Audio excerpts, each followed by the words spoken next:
Good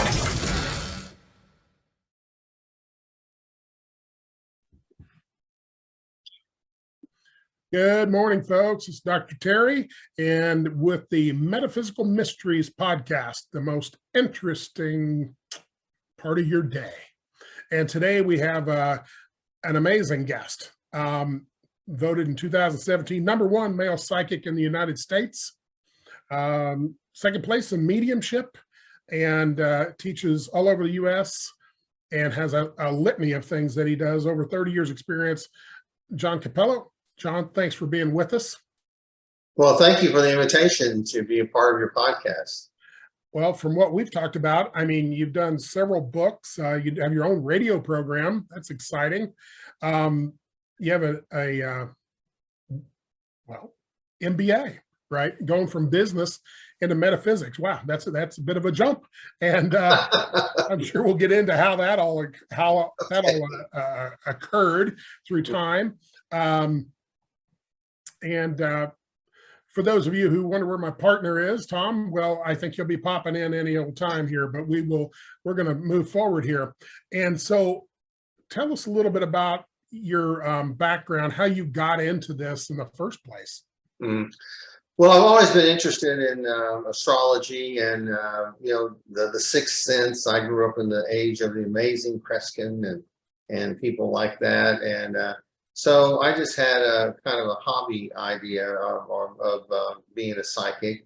And I kind of put it aside for many years because I was working my MBA and I always like to be self-employed. I was a food broker. That business has gone away now, that at least in our area. And there's been so much change in the past 30 years or many years that I've been in the professional world. And it's just when you grow up an entrepreneur and you grow up in self-employed and you grow up in a small business, it's kind of what you know. And it was just really difficult for me to make that transition into the corporate world.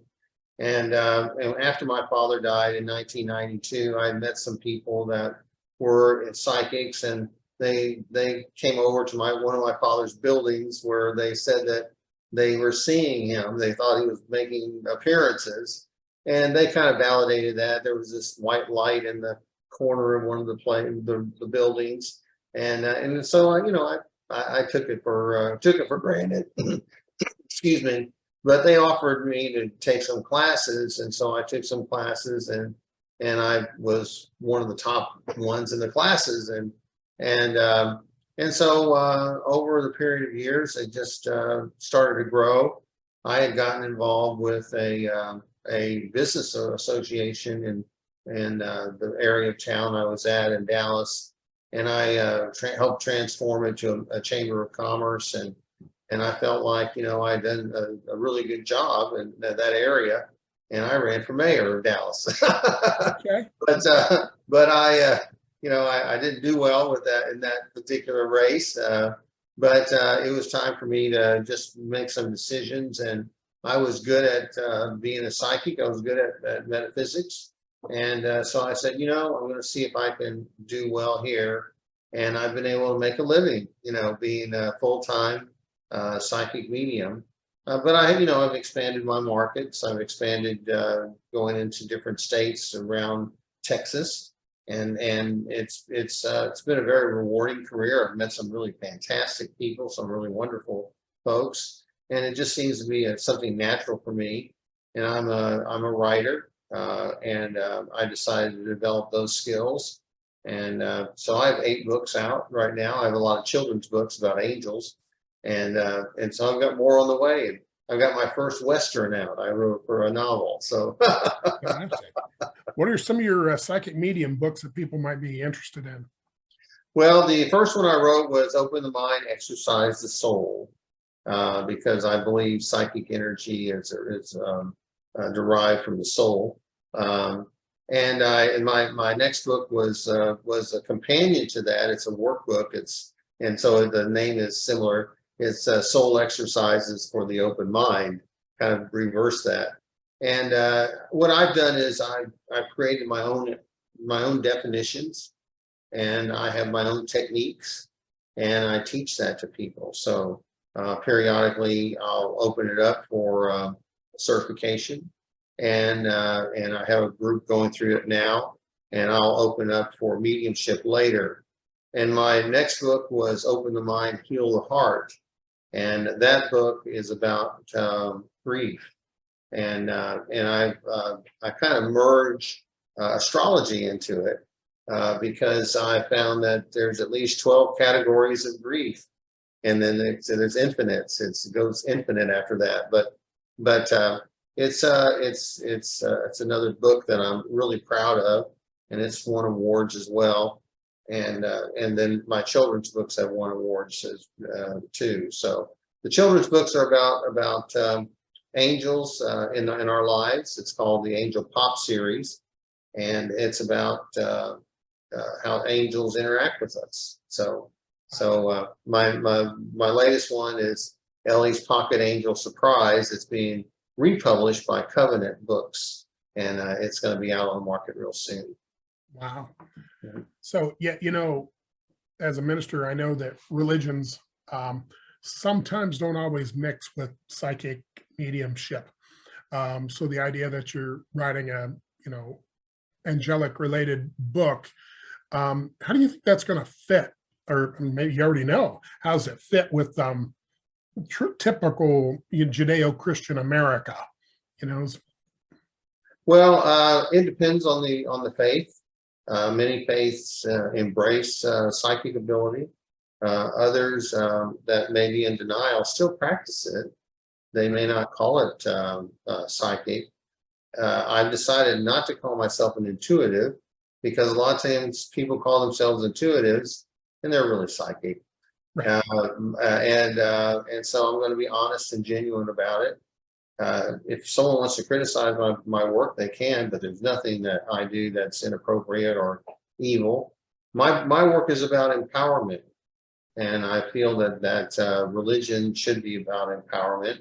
It should allow people to self-actualize. And if your religion doesn't allow you to do that, then it might not be the right place for you. But I can't tell people what to do. It's their business. And it's not my role to criticize any religion.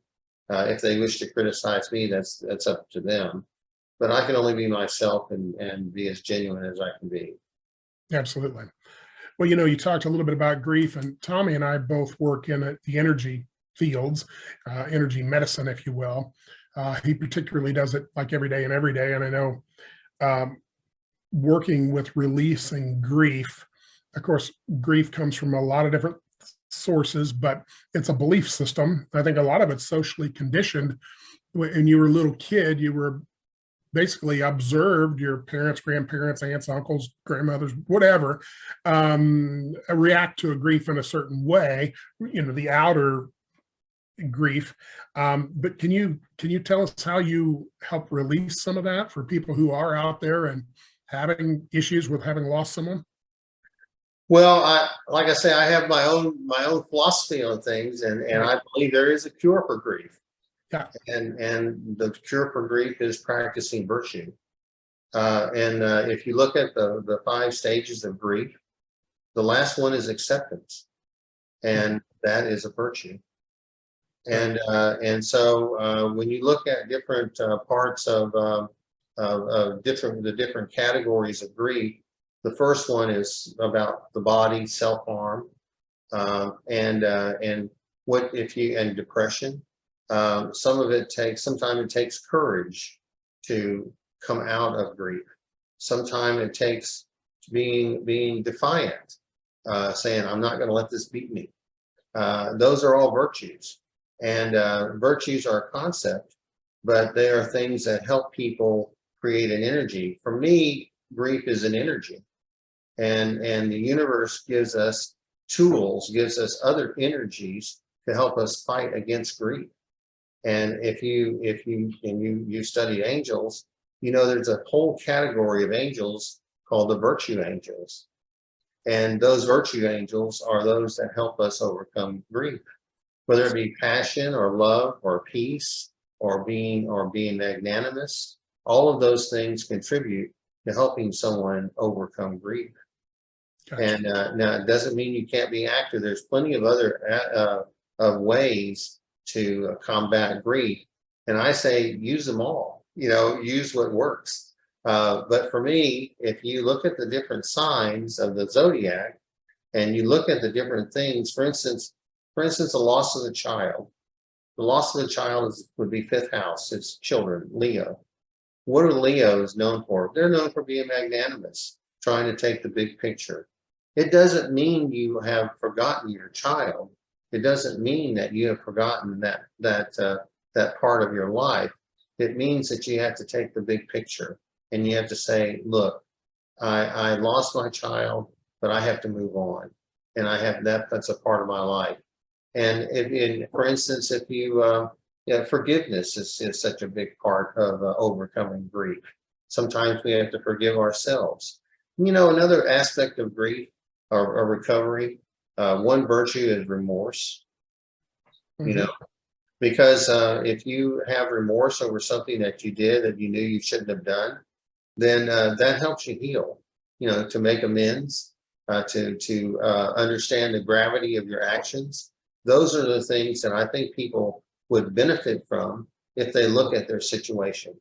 Now, for me, grief is kind of like, if you look at grief, if you look at a goldfish in a bowl, and you looked at that goldfish from different angles, you would see that every event in grief affects other parts of our lives. For instance, if you lost your mother or you lost your father while you were a child, it could affect your income. It affects your childhood. That's category 3. It affects so many different things. And so there's kind of a wheel that you could create, and you can address grief from that logic or that linear perspective, and you can weight them, and you can weight those different areas, how they affect people. And so it's just, for instance, the category 10 would be loss of reputation. Lots of times people don't look at that as a grief event, but someone who has maybe had a high position and was fired, or felt like they were disgraced, that fall from grace causes a tremendous amount of grief. Estrangement causes grief. Just different things like that. Loss of faith. There's grief there. So like I say, I think that the approach that I've taken is kind of a methodical one, and it's one that makes sense to people, because so many people say, well, how did I get here? How did I get here? And the book and I'm going to write, I have another one that's almost finished. It's the nitty gritty of grief. And so I have that one coming out. But for me, a lot of overcoming grief is virtue. If you practice that. So absolutely, yeah, I work with it every day with people, and I know Tom does too. And it could be as simple as a retirement. Because both of us were in law enforcement, and so when you I'm a cop, that kind of thing, and you retire and you're not anymore, and there is a grief with that release of all that. Exactly. Yeah. When you retire, you often have to change your routine. Everything Virgo. Yes. Because Virgo is about routine. It's about having small pets. It's about taking care of yourself, diet. You have to change that routine, and those things. Loving yourself is a virtue. Absolutely. And doing those things. And so, like I say, if you look at it from that perspective, it starts to make sense. And for me, it did. And like I said, I can't speak for anybody else. All I can do is contribute to a body of other information that other people have. That's Absolutely. all. So we've been touching base a little bit as we're talking about astrology. Yep. And, I think that's a topic. If you could give us a thumbnail sketch of astrology for the first timer coming in and going, okay, what's the framework here for astrology? What should I look for? What should I know? where do I go for, I mean, now, for my listeners, this is Yeah. a huge, huge topic that people spend a lifetime unraveling. I get that. But if it's the first time they've heard this, what would you suggest if people wanted to learn a little bit about astrology? Well, it depends. You have to, once again, astrology, like you said, is a huge body of information. You have to pick what you want to learn. Okay. If you want to just do astrology for people and you want to understand that, that's great, because that's what I look at. But then you can look at transits as well. Transits are where the planets are today. If your natal chart is your birth chart, and that's where the imprint starts on your in your life. Okay, and from that point, the planets move and change, and there are certain benchmarks at that time. But when you are looking at astrology, astrology is like making a cake. Okay, you build upon it, and each sign is a reaction of the other sign. Okay, so the first sign of the zodiac is Aries, correct? Yep. Okay, it's male. So the second sign of the zodiac would naturally be female, and the third one would be male. You see, Yeah. so once you've got set the different genders, then you go to the different elements. Okay, the first element that we consider out there is fire for Aries. So you know now that Aries is male, and you know it's fire. The second element is earth. It's female and earth. The third element is male. The third sign is Gemini. It's male and it's air. And the fourth sign is female and water. Okay. So when you get that, now that's a block. That's a block of the first, that's one fourth of the zodiac. The next element is what you call the modalities. And the thing is, the first modality is what they call cardinal. Okay, there are three modalities. The second modality is fixed. The third modality is mutable. Okay, so the fourth modality is cardinal. So now you start to see a relationship between the first and the fourth sign right there, because the first sign is male, it's fire, and it's cardinal. The fourth sign is female, it's water, and it's cardinal. So there's a relationship between those two. And so those two are going to clash. Okay. Gotcha. Okay. So it's like building a cake. And when you, so if you can go through the zodiac, and I know we don't have a lot of time, but I'm just giving you this. Have you heard this before? Oh, our listeners need to hear this. We haven't done a lot on zodiac, so this is fascinating. Okay. So if you look at Aries and you think of an infant, the infant needs everything. What does an infant want? The infant is here I am, and you have got to pay attention to me because I'm helpless. Okay. So that's when a baby is born, totally helpless. So the next thing is Taurus. Taurus is about I want. So what does a baby do as it gets older? Puts things in his mouth. Okay. This is mine. This is mine. The third sign of the zodiac is Gemini. You've seen Gemini as you see the twins, right? Who's the first person you encounter in life? Not mom. It's your twin. Not everybody has a twin, but the first person you can encounter in life is a twin or more. Yes, or more, yes. And who's the nurturer? The nurturer of your life is mom, the fourth sign of the zodiac. Now remember, the fourth sign of the zodiac was female, was water, was cardinal, and she's the nurturer, right? Right. Okay. So who's the next person in your life? Dad. Leo. Okay. Leos are masculine, they're fire, they're fixed. So now you have a relationship between the fifth sign and the second sign, which is Taurus. Taurus is female, earth, and it's fixed. So those fixed signs, they can clash, okay? But dad is the person that helps you learn something. That's your apprentice years. Mom shows you how to your hygiene, how to put your pants on, you know.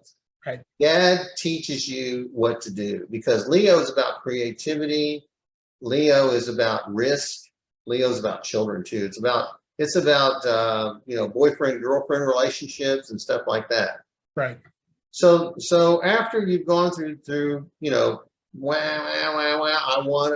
I meet my siblings, I got to work it out in the womb with my siblings. Then you meet mom, and then you meet dad, and you're growing up.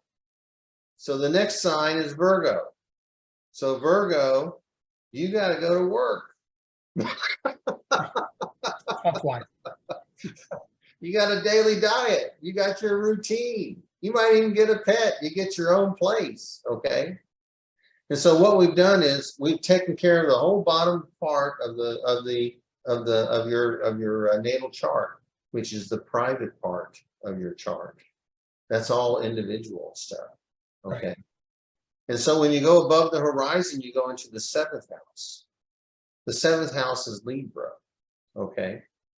We know that Virgo was feminine. We knew that.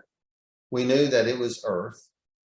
And we knew it was mutable. So that clashed a little bit with the third house. Okay. So the seventh house, since Virgo was feminine, we know it's masculine, right? Okay. Right. We know it's air, because that's the next element. And we also know that it's cardinal. Okay. So now we know that Aries, Cancer, and Libra are all cardinal signs, and they all a little bit. Yeah. So when we go above the horizon, that's the public part of our life. So after we have gotten all of our apartment, we've got our job, we've got our routine, we've got our dog, we got all that stuff. We go, you know what? I want to share that with somebody. So the seventh house is about the other spouse. Okay. And now we're going to introduce another little element.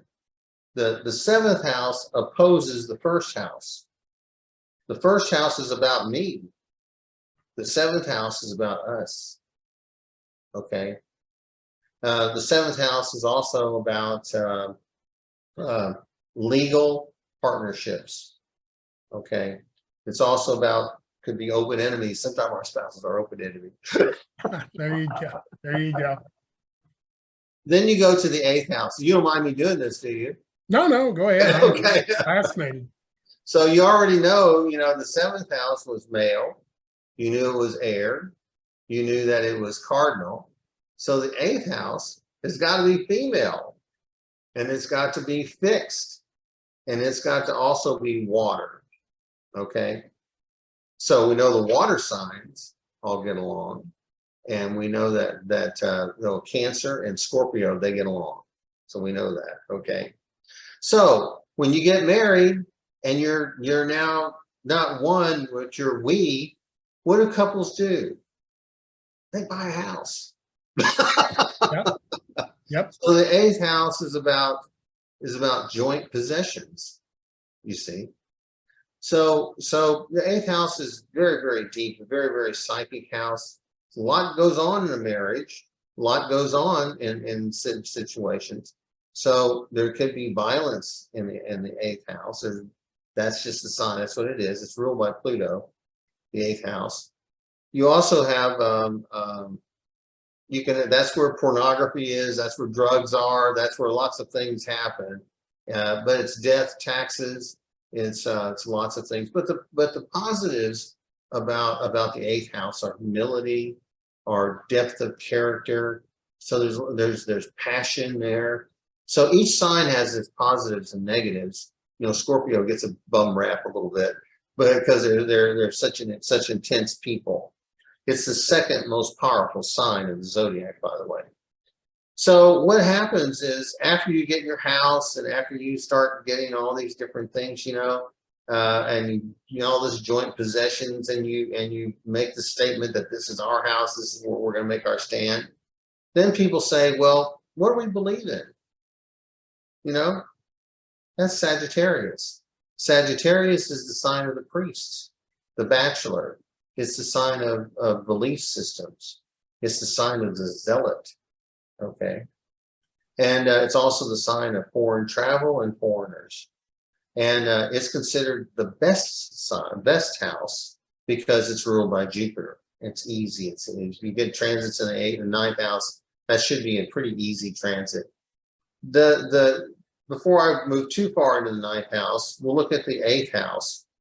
The 8th house again. The 8th house is joint possessions. What did we say the 2nd house was, which opposes it? That's my possessions. You see how astrology works. There's lots of symmetry. There's lots of things in there that we can benefit from. 9th house is opposed to 3rd house. It's not about siblings. It's about us being by ourselves necessarily. A lot of times Sagittarians are bachelors. They do well in marriage and everything else, but it's the sign of the priest. You see, it's the sign of the minister. You see, because that's where your faith is. Now we move on from there. So here we got married. We have our joint possessions. This is who we are. Okay, with our faith. Right. And so that's what that does is that creates a public image. Capricorn. Okay. Now we knew Sagittarius was male. We knew it was fire, and we knew it was also mutable. Okay. So it didn't necessarily get along with Gemini, Virgo, Sagittarius. But we also know it's fire, so it gets along great with Aries and Leo. But now we move on to Capricorn. Capricorn, if Sagittarius is male, Capricorn is female, right? Sure. Okay. So receptive, negative energy. You can say, instead of male, female, you can say positive, negative, if you wanted to, because male energy is considered positive. Feminine energy is negative. It doesn't mean bad. It just means it's receptive. Okay. Capricorn is about public image. It's about status. Capricorn can be very materialistic. It's about career. It's about, that's where your profession is. That's where the spotlight usually comes on you. And so once again, if you lost position, it's hard to get position in life. And if you lose it, you may not ever retain it again. You see, so you have to be careful with it. So that's what happens. This is our public image. And then you go, well, this is where I receive my notoriety. This is where I receive my fame. Okay. And so what happens is when you get good at something, like you're good at something, when you were good at something and you excelled and you got to the top of your profession, what's the next thing you did? You taught it. Yeah. Right? Because everybody wants to learn from the best. Right. That's Aquarius, 11th house. That's friends. It's groups. It's being inventive. It's genius. Okay. It's also eccentricity. A lot of times Aquarians, I'm Aquarian, so I can say this, we're either insane or we're geniuses. There's I'm sure there's in between, but usually we're one or the other. Okay.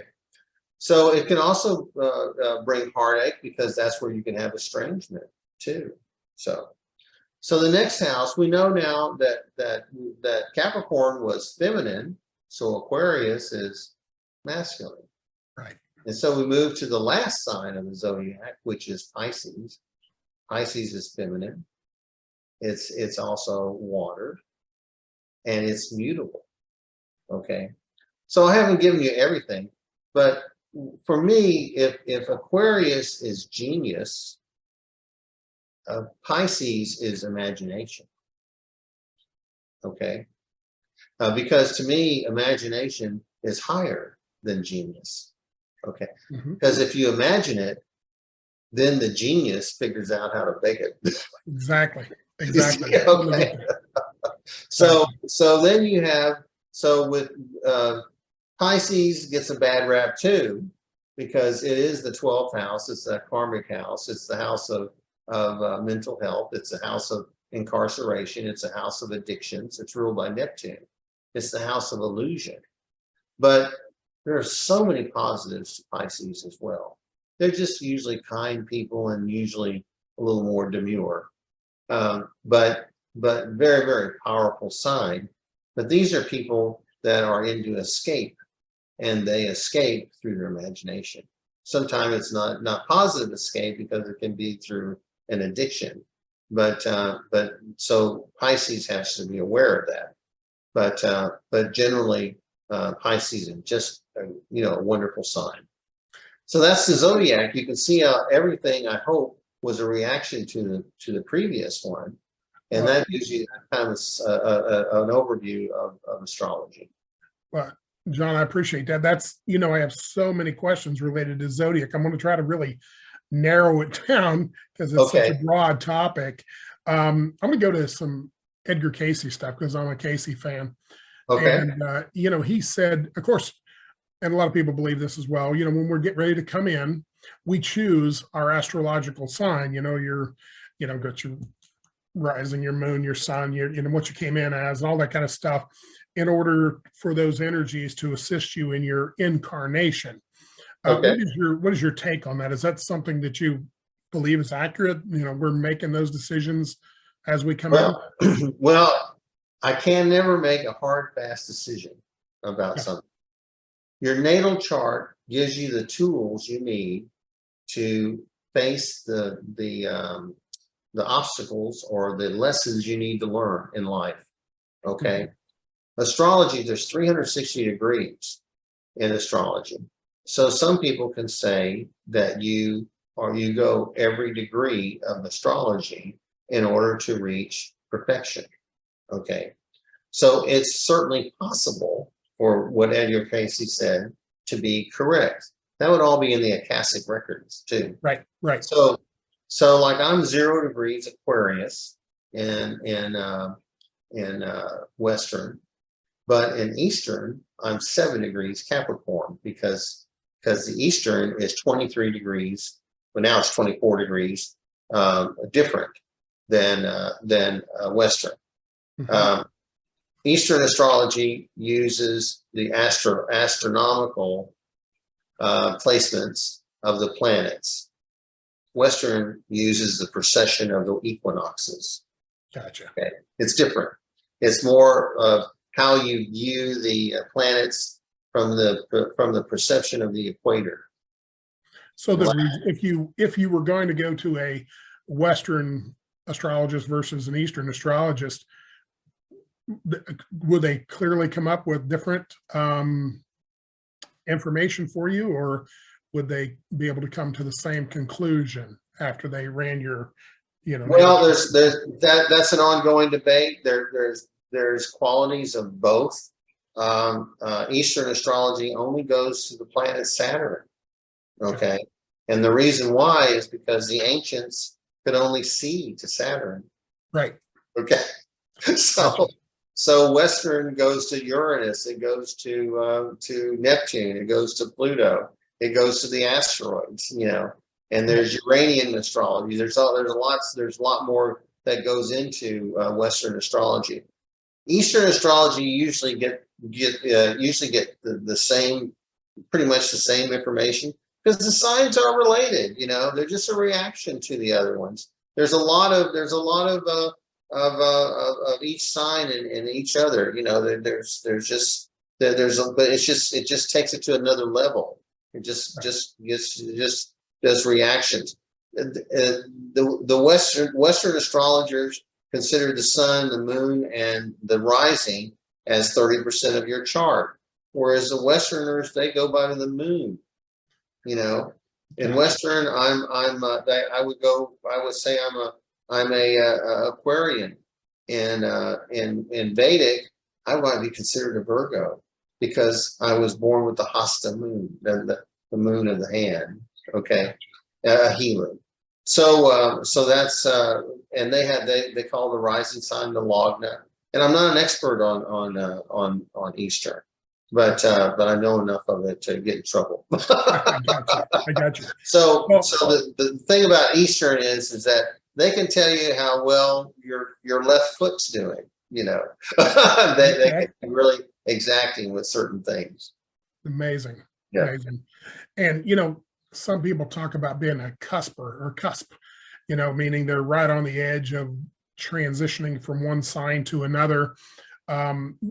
For the average guy out there, what the heck does that mean? Okay. Once again, I'm a good example because I'm a 0 degrees individual. Okay. So a cusp is usually part of an orb. Okay. If you can imagine an orb, right, and you put a circle around like 0 degrees, and you go like 2 degrees over into Aquarius, that person's still on the cusp. And you go 2 degrees behind the Aquarius, or go up to like 28 degrees of Capricorn. See those signs. I may act a lot like a Capricorn, but I'm very much an Aquarian. Okay, right? Because it's 0 degrees. That's the strongest energy of Aquarian. But it may appear to be Capricorn because people like me are very practical, and you don't see Aquarians as real practical. Yeah. Okay. So, but that's what it's within an orb of influence. And some people, a tight orb would be like 0 to 2 degrees. A wider orb would be like 0 to 5 degrees or 0 to 7 degrees. Okay. And so it's how far it was from the other side. But really, if it's about 2 degrees either side, that's a good indication of a cusp. Gotcha. Fascinating. Absolutely fascinating. Astrology is something I think some of the churches and stuff, they're dead set against. I mean, they think it's, whatever, devil's work or whatever you want to call it. But this has been going on for eons of time. And there's a difference between astrology and astrology. Going out studying the stars and stuff, but that's even biblical, isn't it? Where they're studying stars and positions of different planets. The largest collection of astrology is in the Vatican Museum. Astrology should not control your life. Okay. Astrology is about possibilities. Mm-hmm. It's not about anything exact. The planets do not control your life. You control your life. Right. And that's the difference. A lot of religions will claim, including Catholicism, that at this point, that if you say that the moon controls your life, that's wrong, because you control your life. But you do control your life. But it's also true that the moon, for instance, controls the tides of the oceans, and crime rate usually goes up on a full moon. You probably know that as a law enforcement person. Absolutely. So we're all part of the universe. We're all connected, and it's all about energies. So does Saturn or Jupiter control me? No, but I sure look at that energy because it helps me kind of understand my placement right now. Yeah. So, and another thing is that I can't put a limit on God. Okay. I can't say God didn't give us astrology to give us a heads up. Astrology is the ancients' way of Google. Yep. Okay. And see, when's the first of the year? Yeah, of course, we call it Gregorian calendar, January 1. It's really March 21st. Yes. And why did they do that? Astrologers said March 21st is when the planting season starts. You see? So astrology had a role. It still has a role, in my view. Well, interesting. March 21st is also the date Jesus was born, according to Casey and others, that you go back through it, because the lambing season is in the spring. It's Exactly. not in the winter. That's something that we did. The Pope put in back in the day when they were trying to win over people in, other areas, and they had a winter solstice and it locked in. Christmas became then. So a lot of things that we culturally or socially conditioned to believe, but in fact, it may not actually be true if you really get down to the nuts and bolts of the whole thing. So I think it's fascinating. Sometimes religion wants to control, and if people feel they need that, then they go there. But like I say, you have to self-actualize, and you have to look at why so many people, and why virtually every ancient civilization had its own astrology. Yes. The Mayans had it. The Chinese have it. Of course, with the Westerners have it. All of them have. Egyptians had it because they needed a system to help them know when to plant. When most wars, not all, but many wars start in spring. Even the Civil War started in spring. They because in winter you can't fight. Right. So they couldn't fight. So they got everything ready to go in the spring. Mars rules Aries, which is the god of war. Imagine that, right? Yeah, this gets, we could really go down this rabbit hole. It's fascinating, but I think that gives people a really good sense of that. And I'm going to ask you later when we get ready for wrap up, where they could go, what's a really good book for astrology for a beginner, to look, and then maybe something for an advanced person. So I'll ask you that a little bit later, but I want to go to one thing that you do that I do as well. And which I think is fascinating, and people probably haven't heard this word, psychometry. And, I'll go ahead and let you explain it from your perspective. If you're going to do psychometry for somebody walking in as a client, what needs to happen? Well, for me, I like to use something that they've held for a while. If you give me something like a piece of jewelry that you just bought at the local store, the sales lady may get a great reading, but you won't. Okay. Right. I get you. Psychometry is usually residual energy that's left on an object, or you can walk into a room and touch a piece of furniture and get information, or you feel the energy. Psychometry is imprinted energy, residual energy, but when you touch an object, it can be a door opener. Okay. It can open the door to spirit. It can open the door to some of your psychic abilities, you see. It is more of a clairsentient event because it involves feelings and touch. That's my view of it. And that's one of the things I teach. But when you say imprinted energy, psychometry is not just with objects. It's also with sound. Okay? Because a sound will give you can imprint energy onto you, which makes you react to it either positively or negatively. So the voice print is another thing that I work with quite extensively because the voice print tells me a lot about the person. It's another form of psychometry from my perspective. That's all I can go by. Well, give me an example of a voice print. How would we explore that? Okay. Well, you remember the old Bill Clinton thing? I did not have sex. Yeah, exactly. Anybody believe him? I don't think he believed himself. When someone's lying to you, when your psychic ability does not match your physical impression, that gives you an idea that something's out of balance. Okay, and you go to what you that's what I would that's one way that I would describe it. Does that make sense? Oh yeah. Because what happens is your physical senses need to validate your psychic senses. which are extensions of your physical senses. If they don't, then you need to pause. And you need to say, wait a minute, let's do further inspection here of what's going on. It's like a first impression.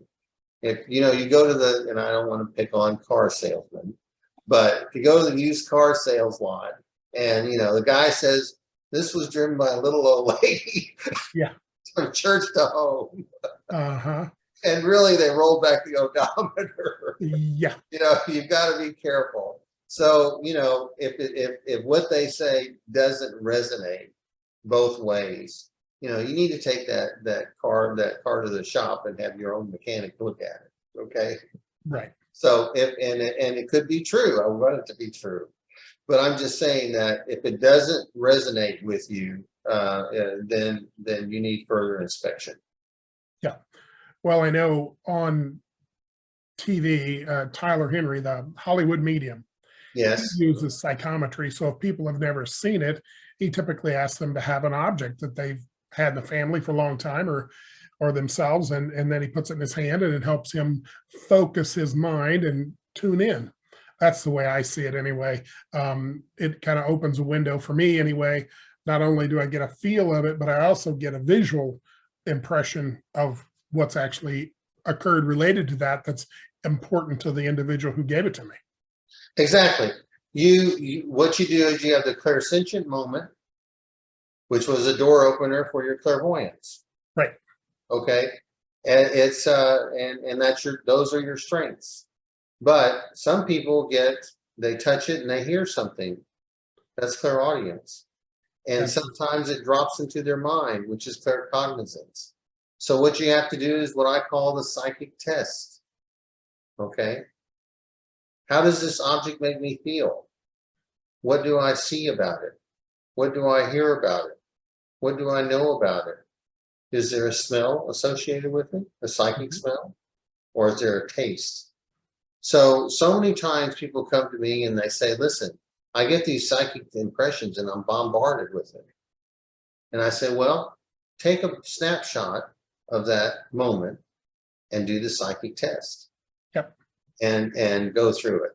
So like I say, that's how I teach things. I try to teach it by breaking it down and by having people use their own abilities. Now, people need to develop their own psychic profile, all right? And the way they do that is by recalling several instances. Let's say you did 10, and you always use the psychic language. If you felt it, you say, I feel. If you saw it, I saw it. If it was clairvoyant. If I heard it, you need to say, I heard this. If you say I feel and you really saw it, that's a disservice. It's not using the lingo quite right. No matter what you do, you got to learn the lingo in your business. You see, so that's the lingo of the psychic. So if you have 10 items and 5 of them are I felt, then you're very strong with clairsentience.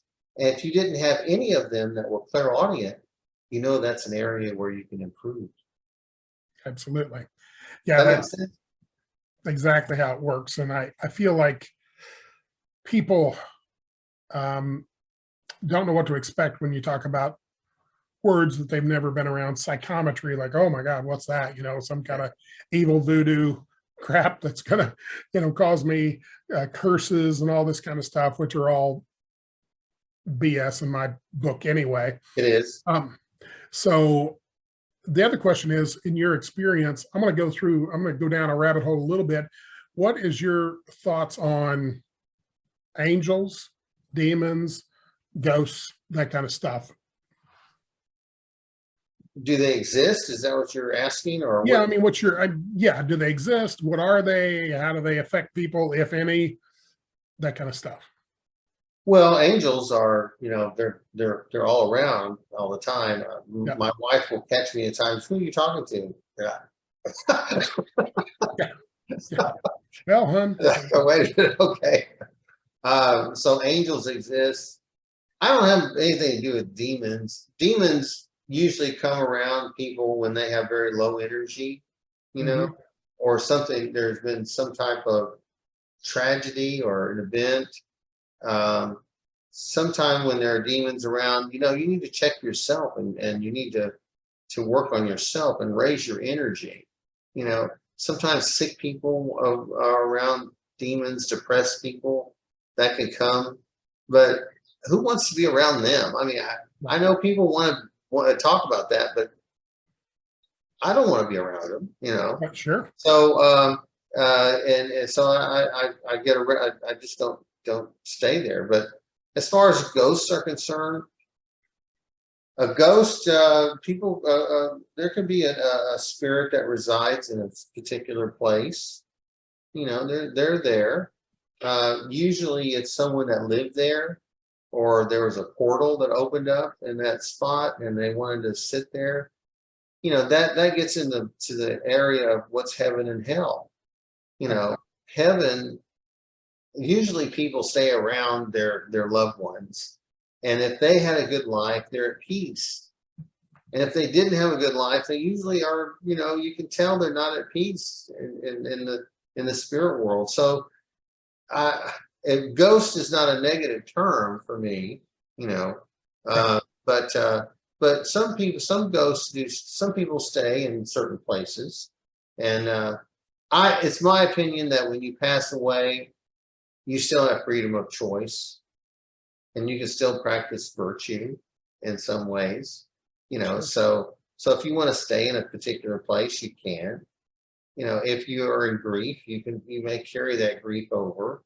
A lot of times suicides carry grief over. People think, if I commit suicide, I get out of this life and I'm escaped. Exactly. So I don't know. I hope I answered your questions. Yeah, I mean, people want to know, what is an angel? What is a demon? And what is a ghost? And well, there are elementals too. There's elementals out there. Yeah, elementals. Sure. There's also extraterrestrials. Yep. There's other dimensions that we have to be aware of. It is quantum entanglement. We're all part of one ultimately, and I think that's what people really need to understand. I always tell people, you're a little spark of God, and exactly. Yeah. So is God scared of this? No. God's scared of that? No. Why are you? Because on this side, we have fear and we have love. It's a contrast in a way. And it's on a scale, of course, but contrast. So when you're on the earth plane, you're here for learning. And so you have the sweet, salt, hot, cold, that kind of stuff, those kind of contrasts is how we learn. And then when you get on the other side, it's all love. It's more challenging to learn things in a quick fashion when you don't have those contrasts here in a third dimensional, third density body, bag of bones that we inhabit, So I feel like people need to understand that for sure. So, well, let me ask you this. Since you're a medium and that's what you do you want to, I don't know how you get into your mediumship thing, but do you want to do a demo on that? Or you want to? Well, let me just say my viewpoint about mediumship is a little different as well. Okay. A lot, primarily people say mediumship is about contacting loved ones on the other side or right. spirits. For me, mediumship is sensing a presence. Okay, because a lot of times I can sense the presence of people that are alive around you. Right. But their energy is separate from yours. Psychic energy is only the energy that's around you. Right. Mediumship is an entity beyond your personal space. Well said. Does that make sense? Yeah, well said. It's true. Okay. Yeah. Well, I had forgotten earlier, you told me you lost your daughter. I'm so sorry you lost your daughter. Okay. If you want me to just do a quick little reading here. Oh, sure. Terry, I just feel like, that there's still some sadness there. And there's, of course, her energy is there. Now, was she a young person? Was she in her early 20s or what? 20s. Okay. Early 20s. Okay. This is a person I just feel like, and for me, she was just experimenting. Okay. I don't see her as an addict. I see her as someone that might have been a little rebellious. Okay. But I see her as someone that may want to still connect with you. but I want you to know that I feel that there's still a strong bond there. I also feel like you have a grandmother in spirit. I'm sure you Yeah. probably do. Yep. Did you ever live with your grandmother, or did you ever visit her quite a bit, or one of them? I have 4 of them, so You had 4 of them? Okay. yes, 4 of them. It's a long story, Okay. but yeah. Okay. But yeah, I had 2 of them that I Yeah, visited 2 of them that you regularly. kind of live with? Okay, because I feel like your daughter is around them. I also feel like your daughter is still surrounded by angels. Now, also, was your daughter having any relationship issues when she passed away? Yeah. Hmm. Okay, because it looks like she was just trying to escape. Now, did she like to drive her car real fast, or was she? Yep. Okay, so she liked to drive. She liked that exhilaration. Scorpio. She liked that. She was a very passionate person. Yeah. And but intense individual. But she just says that she doesn't want you to be angry with her, and I feel like you've done your best to be at peace with this. But you just never get over the loss of a child. Okay. So she's here around you, and she just says she loves you. She wants to thank you for thinking of her. Now, did you ever give her like stuffed dolls or stuffed animals as a child? Oh yeah. Okay, because she just says that she's got some of those around her. And then also, was she a cat person, or she Very like? much so. Okay, because she's got cats around her too. So she's got lots of stuff around her that would probably remind you of her. Yeah, we still have her cat. Of course, I think her Still have cat's her cat? getting close Okay. to transitioning. Okay, because the cat still sees her, and the cat is around. There's just a lot here, and I just admire you for being able to have the virtue to forgive her, and to try to move on, because it's not easy. Now, before we finish, though, I want to tell you, your father, is he still here, or is he in spirit? Yeah, he's still here. Okay. So your dad, was he a role model for you? Oh yeah. Okay, because your dad seemed to be a pretty disciplined man. Was he ever military or a law enforcement himself? Well, I have 2 dads. So Two one was dads. one was law enforcement, one was not. Both very disciplined. Okay, the law enforcement one, is he also still here, or He's what? still here. Okay. Do you look up to him as well, Sure. or because he just seems to be an expert at firearms? He used them as tools. Yes.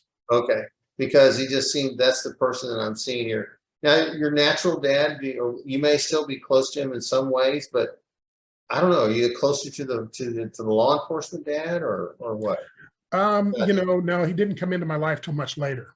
So much later, okay. Yeah. Well, he may be what's top of mind then, but I do feel like you have a deep feeling for dad, okay, and for your natural, I call him natural dad. Does he like to go fishing, or does he like to go Yeah. outdoors? Fisherman. Okay, Fisherman. Yeah. fishing. Okay, because do you still go with him, or did you go with him? No, I'm not much of a fisherman. No. It's a little too boring for me. I've got to be a little more action oriented. But dad likes it. Okay. Yeah, dad likes. He likes to get away, and likes to just have that peace of mind. Absolutely. So I'm glad that you're still in touch with him, but you may have maybe a little more in common with stepdad, because he seems to be more into guns and more into some different activities like that. Now, you said you did a lot of rescue. Is that right? Yes. Did you ever work with a Coast Guard or anyone like that? The similar stuff. I mean, Similar stuff, okay. Marine Patrol, all that kind of stuff. Sure. Okay, because it just looks like this is something that you can handle a boat very well, and do patrols. We need you down here in Texas to go to our border. Yeah, no thanks. It looks like a mess. I don't need any of that. It is a mess. Yes. So that's just a little taste of what I do. Okay. Perfect. And, Appreciate that. So, Thank you much. so I hope that was helpful to you. Yeah, absolutely. Yeah, I'm sure it is. When you get a chance to digest those things, and I will tell everybody, when you do get a reading, a little snippet here and there, to take time to think about it too, because what you're getting right at that moment may be enhanced day 2, 3, a week later or more. and go, Yeah. yeah, really, really makes sense.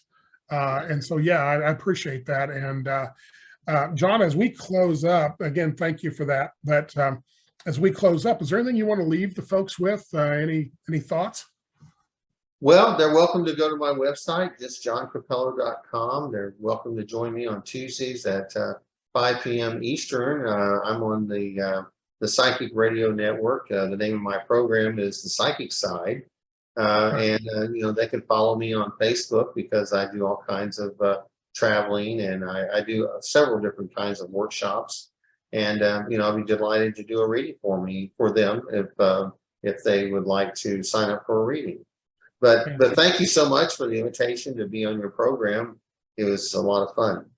Well, I've enjoyed it, and I get a lot of people, calling and saying, Terry, who do you recommend me going to? So I'm gonna put you on my list if you don't mind. No, well, thank you. I appreciate it. So, well, very good. Well, for everybody here at the Metaphysical Mysteries, and for John, man, I really appreciate everybody stopping in today. And we will be back again with another exciting guest. So until then, stay safe, and we'll talk to you soon.